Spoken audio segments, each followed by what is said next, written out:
He ghosted me, then came back 5 years later. A true love story. Erika Rice, a stunning 22-year-old, had a strict preference for tall, slim men.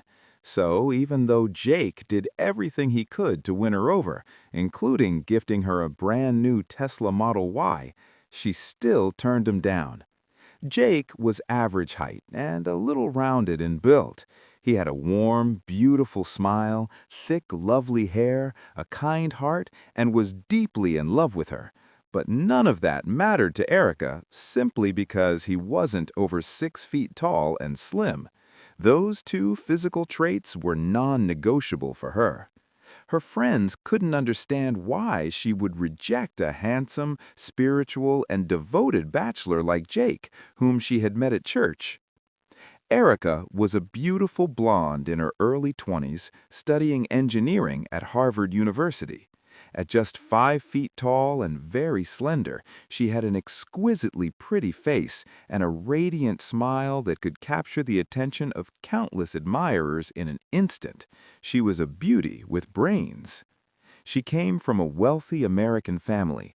Both her parents were successful engineers with impressive incomes. Erika's ambitions were clear: graduate with excellent grades, land her dream job at Tesla, and marry the man of her dreams.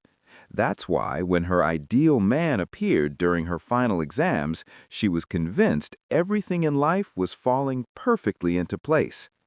Peter Taylor was visiting his father, a professor at Harvard. Peter himself had graduated from Harvard 5 years earlier with outstanding grades in engineering. At 30 years old, he was every woman's dream, especially Erika's. Standing at 6'2", slim with a flat stomach and well-defined abs that made his fitted shirts hug his body perfectly, he had gorgeous blonde hair, striking good looks, and a gentle, sweet nature. He bumped into Erika literally while searching for his father's office. He hadn't been back on campus since his own graduation. Peter was a workaholic and self-described bookworm, but the moment their paths crossed, he started reordering his priorities. He knew it was time to settle down, and Erika was the one. Romance blossomed quickly, and they soon began dating. Peter was thoughtful and supportive, ensuring Erika could focus entirely on her finals and graduate with flying colors. They enjoyed many more dates, and he attended her graduation as her fiancé, having proposed just the day before. Erika's parents had already grown fond of Peter after meeting him several times. Their daughter constantly sang his praises. A month after the engagement, wedding plans were well underway while Erika awaited news from Tesla. One evening, an email notification popped up. To her delight, Tesla had invited her for an interview. Overjoyed, she immediately called Peter to share the news. He was thrilled.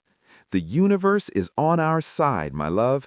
Everything is working out perfectly." That night, sleeping at her parents' house, Erika felt incredibly fortunate, about to marry her dream man and start her dream career. The next day, she aced the interview, and Tesla offered her an internship, which she eagerly accepted. Excited to tell Peter, she reached for her phone, but his line was switched off. She tried WhatsApp, only to discover he had blocked her. Confused, wondering if his phone had been stolen, she checked his X account, his only social media, and found she was blocked there too. Panic set in. She contacted his father, who didn't know Peter's whereabouts. Peter's parents had divorced 10 years earlier and weren't on speaking terms.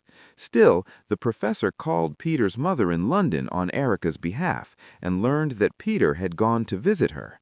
His mother now lived openly with her female partner.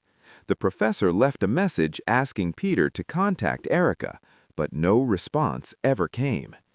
Peter had previously told Erika he wasn't speaking to his mother, but had never explained why, and for that reason he had never introduced them.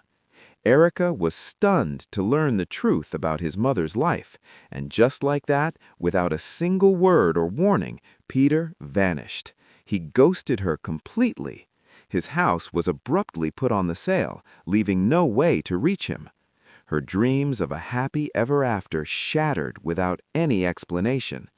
Heartbroken, Erika packaged the engagement ring and mailed it to his father's address with a short note. He shouldn't have given me this. 5 years had passed since that devastating silence. Erika Rice, now 27, had rebuilt herself piece by piece. The ghosting had shattered her, but it hadn't defined her. She had turned that Tesla internship into a full-time role and climbed steadily through the ranks. Now she worked on the marketing integration team, bridging customer feedback with design innovations, helping shape vehicles that weren't just machines, but extensions of people's lives. She was confident, accomplished, and strikingly beautiful still, her blonde hair often pulled into a professional ponytail, her smile now tempered with a quiet strength. She had dated sporadically, nice guys, tall ones even, but nothing stuck. The wound from Peter had healed into a scar she rarely touched. She bought her own home in California, close to Tesla's Fremont factory, drove a sleek Model S, and filled her life with work, friends, yoga, and the occasional trip back to visit her parents. Jake, the kind-hearted man from church who'd once gifted her a Model Y out of pure affection, had stayed in touch as a friend. She'd even accepted the car eventually, with gratitude, though she'd made it clear it changed nothing romantically. Life was good, stable, predictable. One crisp autumn afternoon in June, Erika was at the Fremont factory for a VIP client walkthrough. The request had come through her direct line. A high-net-worth individual wanted to order 10 vehicles for his company's executive team, custom Cybertrucks and Model X's, and specifically asked to work with her on the integration details. "He says he knows your work from industry panels," her manager had said with a shrug. "Big fish. Make it happen." Erika arrived in the showroom, tablet in hand, dressed in a sharp blazer and jeans, professional yet approachable. The client was already there, standing by a display Model S, his back to her at first. Tall, slim, blonde hair neatly styled. When he turned, her breath caught in her throat. Peter Taylor. Older now at 35, but even more striking. The years had sharpened his features, added a subtle maturity to his jawline and eyes. He wore a tailored suit that fit his 6'2" frame perfectly, exuding the quiet confidence of someone who'd built something substantial. His company, it turned out, was a thriving renewable energy firm he'd founded after whatever had pulled him away. "Erika," he said softly, his voice unchanged, those blue eyes locking onto hers with an intensity that made the room feel smaller. "You look incredible." She froze, her tablet nearly slipping from her grip. 5 years of questions, anger, grief, all rushed back in a wave. "Peter," her tone was ice, "what are you doing here?" He didn't flinch. "Ordering cars and hoping to see you." He gestured to the displays, but his focus never left her face. "I requested you specifically. I followed your career. I'm proud of you, of everything you've accomplished." She laughed bitterly, stepping back. "Proud? You disappeared, blocked me everywhere, left me with no explanation after proposing. My dreams didn't die because of you. They thrived in spite of you. What makes you think I'd even speak to you now?" The factory hum buzzed around them, employees discreetly averting eyes, sensing the tension. Peter nodded slowly, pain flickering in his expression. "I owe you the truth. More than that, I owe you an apology. Can we talk? Privately? Just 10 minutes?" Against every instinct screaming no, curiosity, and perhaps unfinished business won.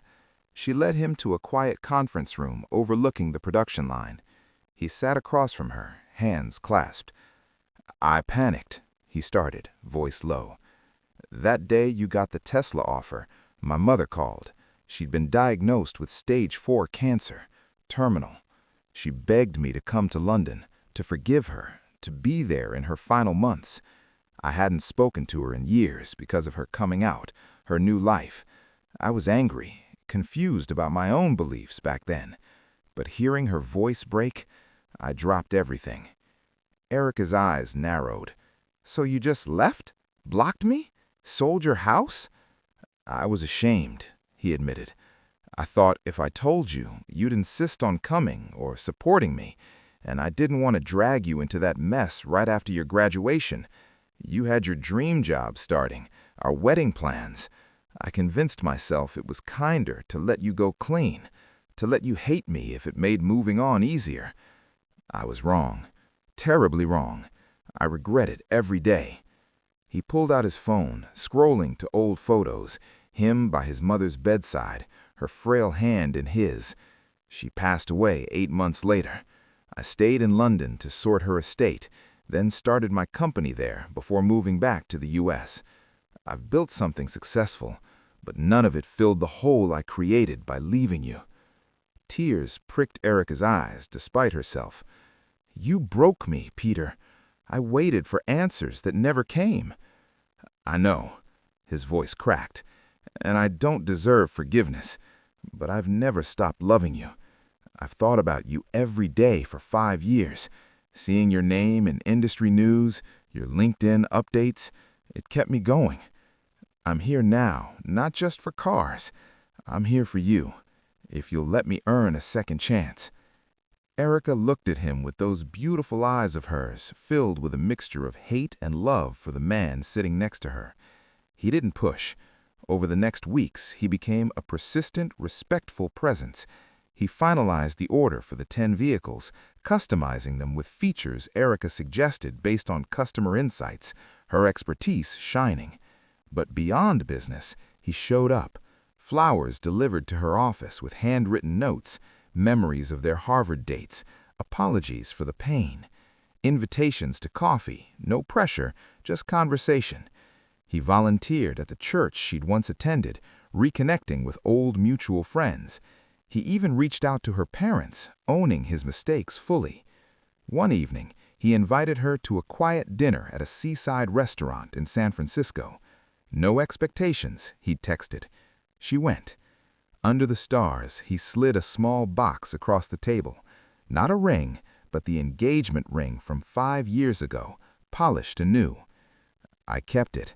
Always hoped, but only if you want this. Erika stared at it, then at him, the tall, slim man who'd once been her dream, but now she saw more, the growth, the humility, the depth forged in loss. I've changed, too, she said finally. I'm not the girl waiting for perfection, but I never stopped loving the real you either. It wasn't instant forgiveness. They dated slowly, rebuilding trust, therapy sessions together, honest talks about fears, faith, family. But love, true and tested, reignited. A year later, they married in a small ceremony, her in a flowing gown, him beaming beside her. Jake was there, smiling as a groomsman, happy for her at last. Tesla thrived. Peter's company partnered on sustainability projects, and Erika's life, once derailed, found its most authentic track. Sometimes ghosting isn't the end. Sometimes it's the painful detour to a stronger forever. If you loved this emotional roller coaster of a true love story, the heartbreak of being ghosted right after an engagement, the years of healing, and that jaw-dropping moment when he walked back into her life 5 years later, then hit that like button right now.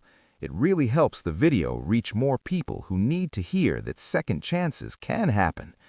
Drop a comment below and tell me, have you ever been ghosted? Or has someone from your past come back years later? I read every single comment, and I can't wait to hear your stories. If you're new here, make sure to subscribe and turn on the notification bell so you never miss a new true love story.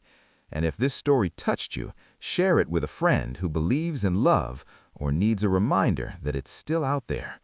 Thank you so much for watching. See you in the next one. I love you all.